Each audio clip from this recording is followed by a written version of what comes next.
saw fewer homes go under contract, but this may be due to the fact that the inventory is just not available. It's Friday, April 28th, 2023, and Annapolis is getting ready for May Day. If you've never strolled the streets of Annapolis during May Day, it's a vision.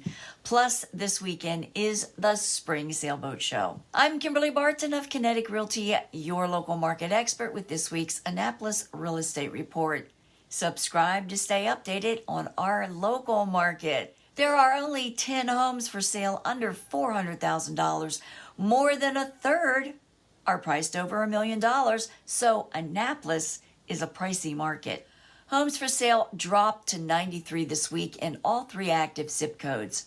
21401 has 32 for sale, with 12 going under contract over the past week, 48 for sale in 21403, and 8 went to contract.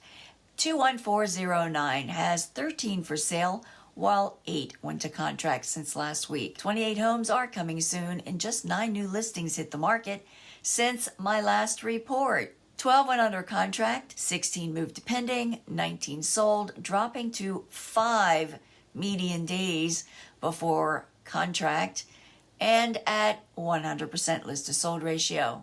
The highest priced home to sell in the past week was in Bay Ridge for $4,050,000.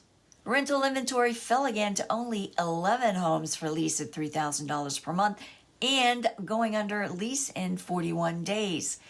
If you are a landlord, I want to remind you that it is a violation of fair housing laws to discriminate based on source of income, i.e., vouchers and subsidized housing, as well as familial status, a tenant with children. This issue came up for me this past week, and it's clear that many landlords are not aware that they are breaking the law. So just don't go there. What's on your mind about our local market? Message me your questions. That's a wrap for this week's Annapolis Real Estate Report for Friday, April 28th, 2023. Thanks so much for tuning in. Enjoy the weekend, and I'll see you next week.